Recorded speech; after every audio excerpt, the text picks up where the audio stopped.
Hello, everyone. It is Hello. Scotty T, and it's your Comedy Minute. And I'm here with the very talented comedian, actor, writer, Matt Nagin is here. Matt, how are you doing, buddy? I'm doing great, Scott. I just heard a very interesting dead baby joke, and that put me in a little movement, in the comedic mood. We a few babies have to die to make a podcast decent. Am I right, Scott? If did, they have did, to go, they have to did you go. like it? Do you want to tell the people the joke that I just told you? Go ahead and do it. I think you should tell because it's your joke, and you could. All right, I'll do it because I use it every time I try just to break the ice. Would he give a dead baby for his birthday? A dead What's that? puppy. A dead puppy. That just makes perfect sense. The kid can play. Matt, you are in New York right now, I believe. That's right. I am here in the wonderful East Village, the illustrious of New York City, but I live in Alabama most of the time. Yeah, I want to get to that because that's where there's a lot of humor there, I believe. I believe there's quite a lot of humor there. But were you born and raised in New York? I was. I'm a native New Yorker. Okay. I came out of the womb going, "How you doing?" No, I Okay. I was born in Queens Hospital, All right.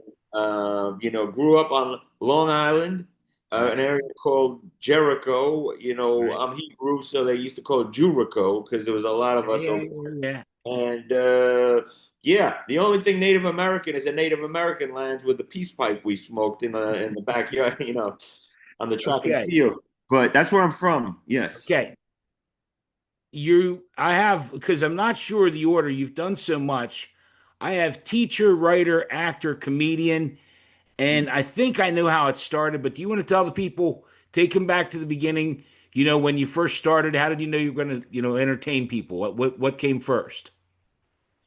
Well, I started with the writing.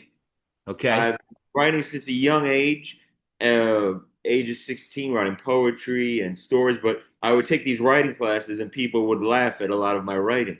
Okay. And after a little play I eventually had the desire to try stand up one time in an open mic, and it was a horrible experience, but I went back for more after that, It I was don't one mean of to laugh. I'm sorry. it was one of the worst experiences ever that you could have. I mean, 5 minutes of brutal silence. It could have packaged it as a meditation CD because no one was sitting there. People were like this, and I didn't even get an applause or anything. They just All get right. out. But it got me into it, and then I got better over time. Hopefully, Yeah. and Well, you and brushed over it just because I wrote it down. I was trying to put some thing in this. You wrote 5 books. Your latest book is the book of Outcasts. Is that right? exactly, you got it, Scott. The Okay. book All right. Well, I think Outcast. 3 of them are poetry books, and then the Yes. book of Outcasts. Why don't you tell everybody a little about the books? We'll try and get through this and get down to comedy eventually, and Three Alabama. I can't wait to get to Alabama. three poetry books. So that's where I must be bi creative or something. I'm not bisexual, but I'm in different mindsets. And then Okay. I have a humor book called Do Not Feed the Clown. It's a Okay. bit of a satirical title, give us a little something, help us out, like Right. cameo. But it's humor on different topics. And then this book of short stories called The Book of Outcasts. And there's a lot Right. of humor in there too, but they're real stories that could be with various plot lines I could go over if you want, but that's the You can do background of whatever you, buddy. It's your comedy minute. This whole thing is about you. Everything, this whole thing is about you. wow, that's flattering, Oh, Scott. well, let's keep going. You don't think I wrote down stuff? You wrote and directed a short film called Inside Job. Yes, that was in a Okay, bunch of because film festivals. again, we got books, we got acting, we got comedy, and I got to cover everything. I got to pay respect to you, Well, you're and I doing it, can't man. wait to get to Alabama. Oh, we're gonna get to Alabama. Man, when Yeehaw! we get to Alabama, the wheels are coming off. I got a Hell lot of yeah! stuff. We're gonna talk about hunting, fishing, wrestling, motor riding, all the best things that you got to offer down there. All right, Dinner's so full. yeah, the film Inside Job was won the best. short film at the Mediterranean Film Festival Cannes. It was at Hoboken Film Festival and Right. other film festivals. Got awarded and Nice Film Festival got best supporting actor. And yeah, and then I have another new film called Sorry Mom. Okay. That's now out to try to be in festivals. A short comedic film about my mother died 3 years ago, so it has some personal elements. A mother guy dealing with the loss of his mother, and but in a comedic way because it's all flashbacks of their crazy Okay. relationship. So yeah, I do a bunch of different things. I wear different hats, Yeah. Well, like and let me in the just move network. on then, Yeah, because you did some TV shows, and one of them I thought was really interesting. I had a scene with Al Pacino in the movie or in a show called Hunters on Amazon. exactly. Yeah, How was got to. that? Al Pacino grabbed my gun, Scott.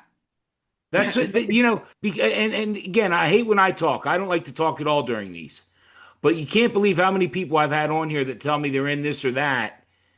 I was in My Name Is Earl. When it gets down to it, well, I got cut, or you can see my elbow, but so you were actually in this.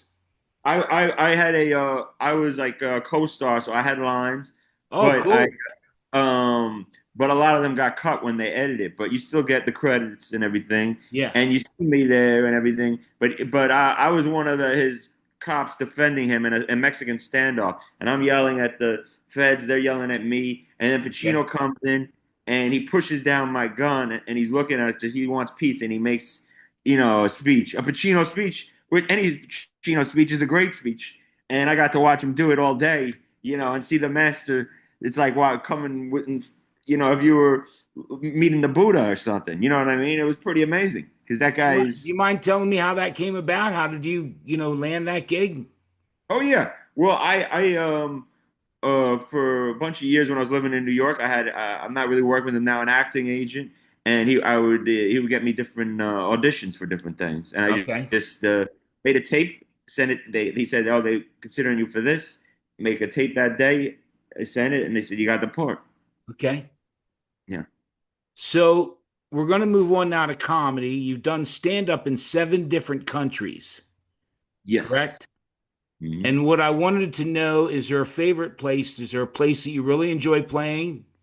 And then follow up, maybe a place that you don't enjoy playing very much. Alabama. I'm Exactly. sorry. I'm Exactly. sorry. Because I'm sorry. when you're performing for three pigs and two chickens, it's rough. You know what I mean? It's you appreciate the big audience. I mean, I went up there on stage. I was on a farm, No, Scott. no, no. Don't get ahead to Alabama. We'll get to On the other Alabama. At on the the other same side. Alabama, that's going to be the comedy. And you Uh, got a comedy in it. But let's talk first about I the loved seven the seven the countries. Sweden and Denmark. That Scandinavian era was an amazing place to do comedy. They get our references. They speak almost perfect English, Okay. and they appreciate a dude like me coming in. They don't see us a lot in American. Okay. So great. And a harder one was Portugal. They said I was the first person to perform in English in on this show I was on in Portugal, and everyone else was in Portuguese. So they're like, Yeah. blah, blah, blah, Hitler. I didn't only understand a few words. You know, menage a trois or something. I would a few words, but otherwise, I couldn't know what these Portuguese people were saying. I got up there. I don't think they knew what I was saying. So I ended up doing mime, and I have some crazy impressions. I did a woolly mammoth impression of a woolly mammoth smoking crack and committing suicide because it's very physical. My regular jokes, they didn't know what I was talking about. They didn't know English well, so I had to be crazy, like so, you know. So that was a tricky one, but I've had a lot of comedians on that perform, to an audience that they don't speak any English. it's impossible almost. With sign language, I mean, but the whole point of it is, so uh, please understand, you're trying to translate, you're trying to throw something out, take something out of your pants, just anything, just to get them laughing. I've had a few like that, and Okay. sometimes they speak English and they just really don't like you, and you wish you had I was going to say that's a possibility too. Comedians that inspired you and that. comedians that you like today. Well, some of my biggest inspirations was Woody Allen. Just Okay. the just the comedy, not the I pedophilia. liked Woody Allen. There was some stuff Woody Allen did I really liked. No, Woody Allen is a master. Yeah, I liked Woody Comedian Allen. I like a and lot of his writer, stuff. filmmaker. Very hilarious. But Don Rickles is one of my biggest. I love the off the cuff. Louis C.K. is up there from one of my Okay. biggest. Ronnie Dangerfield. And I then, met Rodney. oh wow, I would love to hear that story. I will. I'll tell you off the air something. Huh. And you mentioned Steve Middleman was worked with one of the first one you mentioned. Oh, Woody Allen. He was in Radio Days. Steve Middleman was on the show, and he was in Oh Radio Days. wow, I love Radio Days. I'd love to see that Yeah. part again and see where he fell in. But just a smart. I love Woody Allen's a smart Yeah. Yeah. elite. Yeah. Yeah. Well, you do. That's we're going to get to that soon here. As far as the stuff that you're doing, because I want to move on to your Instagram and the stuff that you're doing. And there's one section here that I don't understand what the hell it is. I'm not lying to you. I'm All not lying to you. right. I'm, you want me to get there? What the hell is it called? Nagin, please. I wondered about that, but what is it? PN and Friends, and then PN Mania. What the hell's that about? Exactly. So, PN, I'm going to tell you a little inside for your listeners Yeah, what it's for. It's the just so code. you know, Matt, I'm 63 years old. I don't know what any. I mean, I don't. Yeah, okay. Well, most people don't know, but it stands for pussy and then the worst word, N word that Oh you my could god. Oh my. think. So the main, so the main character, I won't say it on I air. I know saw you a said you could say it. promo, and there's a black guy in the promo. Yes, it's his because it's kind of like an inside joke. Like he is that. Okay. He's saying it about himself. That's the character's name. Is he's kind of like a little bit of a Okay. soy boy. But yeah, black. Yeah, yeah, exactly. So it's his TV pilot and web series, and he's done around 10, 11 episodes you can find on YouTube. This new 2 episodes, we're doing a screening tomorrow night, Wednesday night. I don't know when this airs at Crystal Lake in Brooklyn. That's going to be July 30th, 648 Grand Street. And one of the episodes that he's airing is called Nagin, Please. And it's a lot about an alternate version of me that's similar to me. And, going, and in this fictional realm, yeah, I'm in Alabama in that during the pandemic, and I come back with this mission to warn him of the danger he's in. And it has to do with AI and various other things, but it's a funny, I wacky I web series. I tell you honestly, and just so you know, Matt, I'll be serious for a minute or two. When this airs, it's going to be a couple weeks down the road, but I will include the links to your YouTube, your social media, Facebook, Instagram, TikTok, all of it, everything you have. But I'm telling you, right hand to God, I watched something and I don't know what the hell it was. There was there was a genie and there was a black guy and there was shit going on. I said, I have no, pardon my French, fucking clue what's going on here. None. Well, that is my friend's production. I'm just Not telling that I'm you great, outright. but he is a brilliant guy. But I could see how it could use more audience explanation. But what he's already in the middle of his. In other words, there's already been a lot of. So I Yeah, think maybe and I don't want to. I don't want because no, I no, don't. no, I understand. I try and get as much as I can, but I put that on. I said, well, I got to bring it up, but I don't know what the hell it is. Right, right. Well, like I said, it's a web series trying to make it into a TV pilot. He's trying to get Right. it picked up, and he's integrating AI and those themes and the actual Okay. AI technology into the storyline, It's and that's making the more innovation. sense now. Now you're telling me, I get it a little bit. Yeah. I want to also real quick because you just did a show. I think it was Sunday night. You also produce shows. Do you enjoy doing that? In terms of producing, yeah, I produced this show on Sunday. Yeah, I know. Um, Linda Marcus Smith was on, and and I think you've done a lot of shows with some people on the show. mhm. I enjoy that. I've produced less, but in recent times, but I have in the past many clubs, Broadway Comedy Club, all over, and in the South, I headline a lot, luckily, and or feature, so I don't produce as much, but I do enjoy it. I mean, that one it was a chance to host so you get a little time to do in between the acts and up Okay. top, and it's fun. It's definitely fun because you can curate your own show, your own.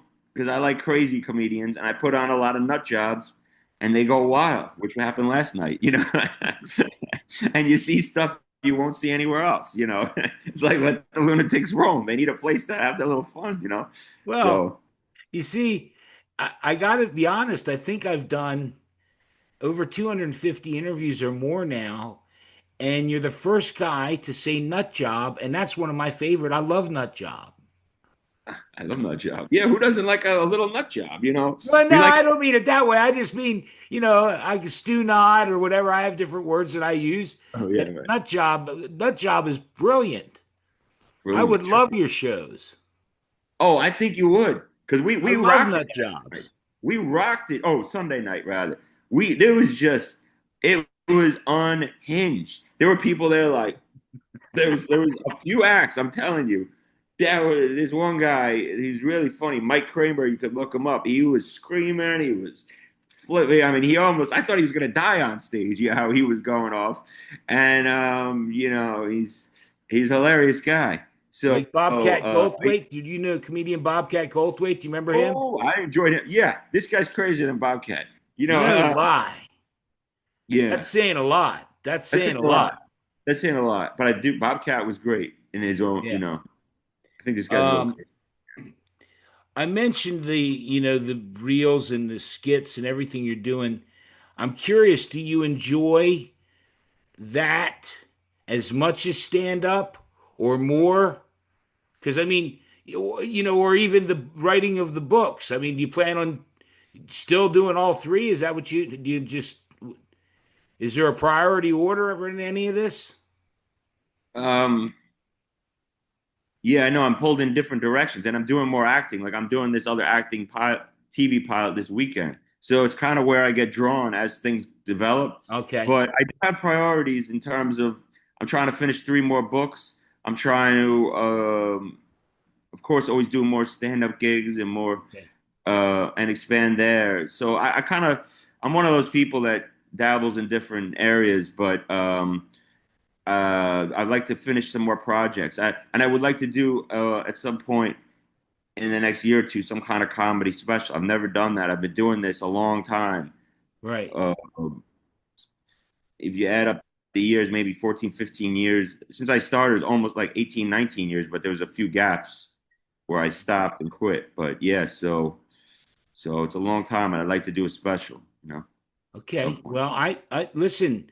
I think you're amazing. Like I said, these are hard for me because you've done so much, and I want to pay respect to you, Matt. Because You've of been nothing but nice, man. You've been nothing but friendly, and well, no, because part of it. Again, I hate when I talk at all, but part of it is I don't like to look like a stew knot or nut job. I want to me make too. sure that you come on and I pay respect. That I did my due diligence, but I do want to now get to my favorite part because it was the thing that I said, oh, I got to have this guy on when I saw Alabama. Because, Matt, I have some similar situations that I can Really, elaborate on. I would like to hear it. Well, no, no, no, you go first. In other words, first off, let's get how in the hell did he get from New York to Alabama? How'd that happen? The main motivator. Let me just say, do you live in Alabama? I live in Alabama. You seem surprised. That's the reaction everyone tells my father. They're like, every time he tells somebody, he's like, "What the hell is he doing in Alabama? How do you live?" But no, I've been living there almost 4 years, and it's grown on me. But I got involved with a woman in New York. We got very serious, Okay. and at the end of the pandemic, she moved. She moved back to Alabama, and I was wanted to get engaged and all that. So All we right. tried living together, and I moved there to be with her.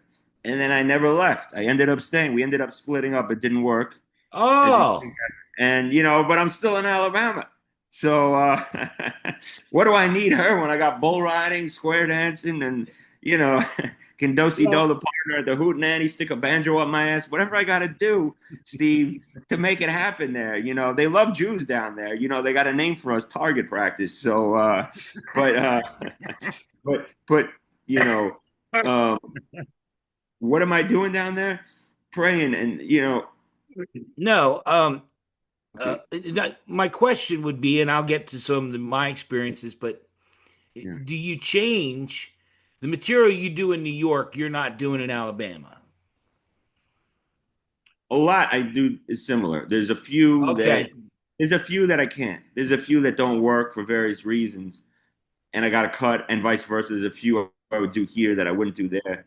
But I say a good portion translates over. Okay. Maybe 60%, 70% translates over. So now you've been in New York for a while. When are you heading back to Alabama?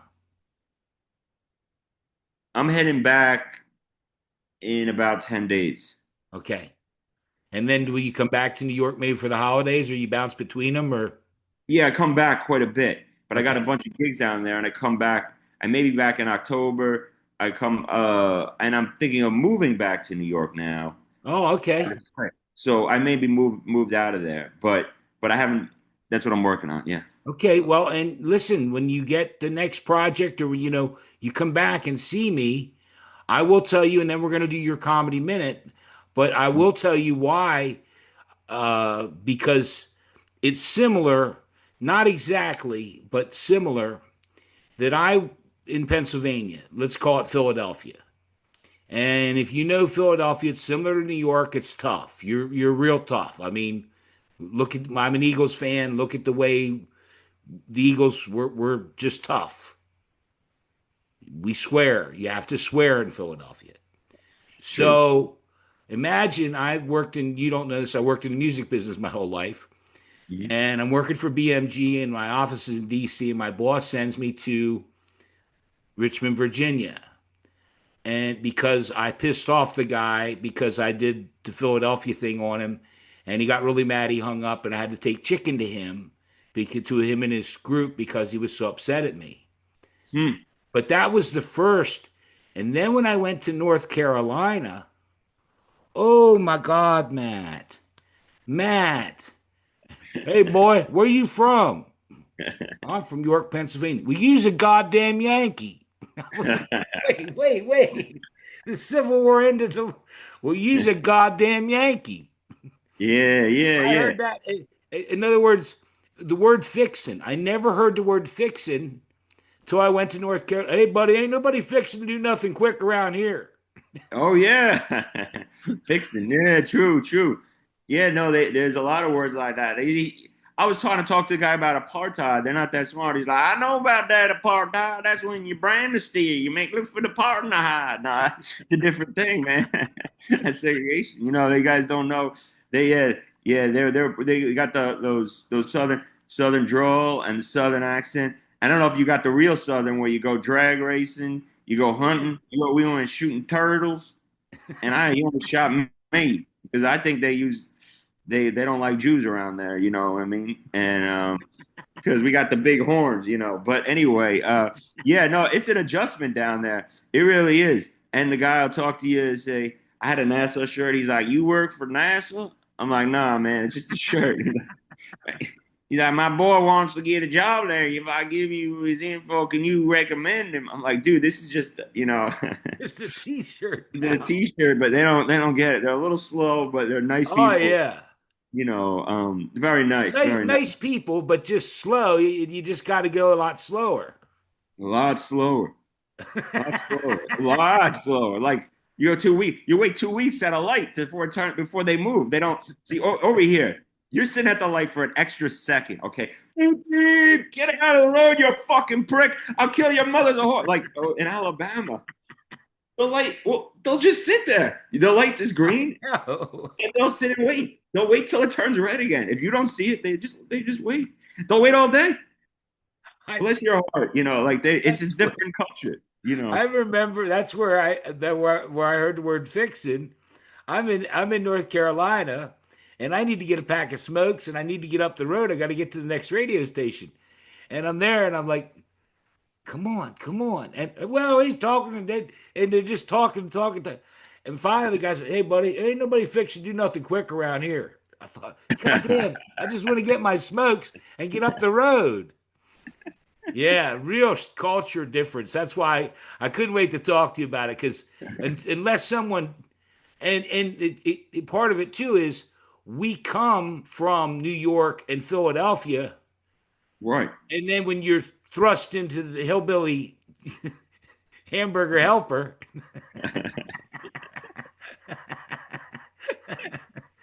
Yeah, shitters, man. we're not prepared for it's a different world. Yeah, it's great talking to someone that gets it Yeah, because it's a bigger shock than when I was in Europe and stuff. They get yeah. it more sweet. That's not as different. Alabama, it's a different world. I know someone from Alabama. I won't say who, but he's slow. He's slow. He's real slow. Oh man, I knew we'd have fun with Alabama. Oh yeah, definitely, definitely, 100%. Well, look, I don't want to rush you, but I want to get to your comedy minute. You know the drill.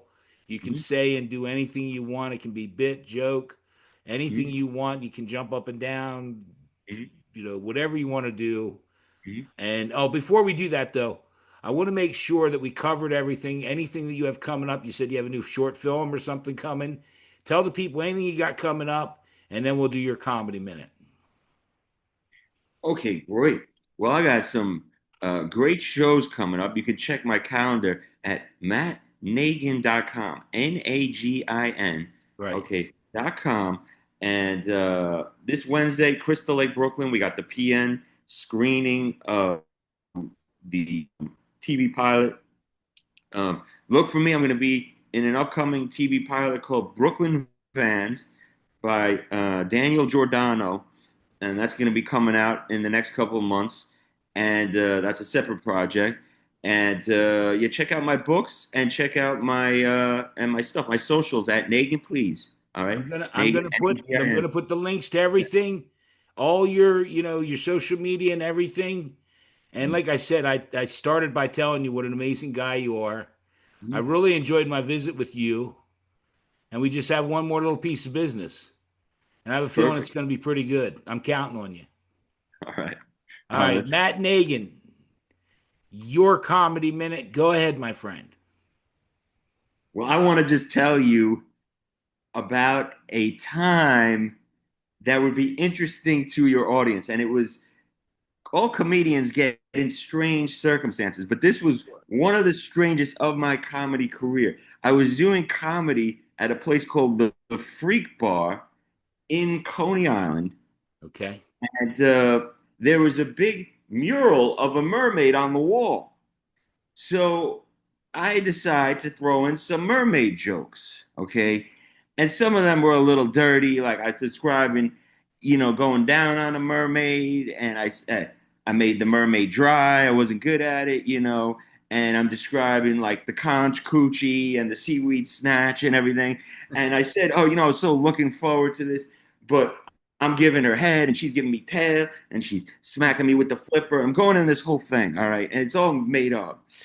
I come off stage, the guy who runs the place comes up to me and he says, "You offended the mermaid." And I was, I was, I was taken aback. I'm like, well, first of all, last I checked, mermaid is a fictional creation. This doesn't exist. He Right. said, well, he said, no, we have an in-house mermaid, okay, and she was backstage. She heard your set, and she's deeply upset. She was crying based on, and I'm like, I'm sorry, I feel bad, but I wasn't directed towards her. It was generic mermaid jokes, like what's next?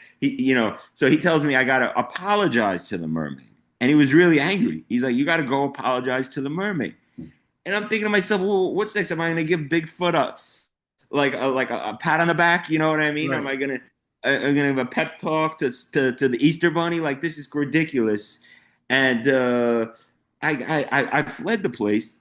Sorry. I left, and apparently comedy is closed down forever in this place. because of my mermaid material. You know, they kicked them out and they're never allowed to do another show.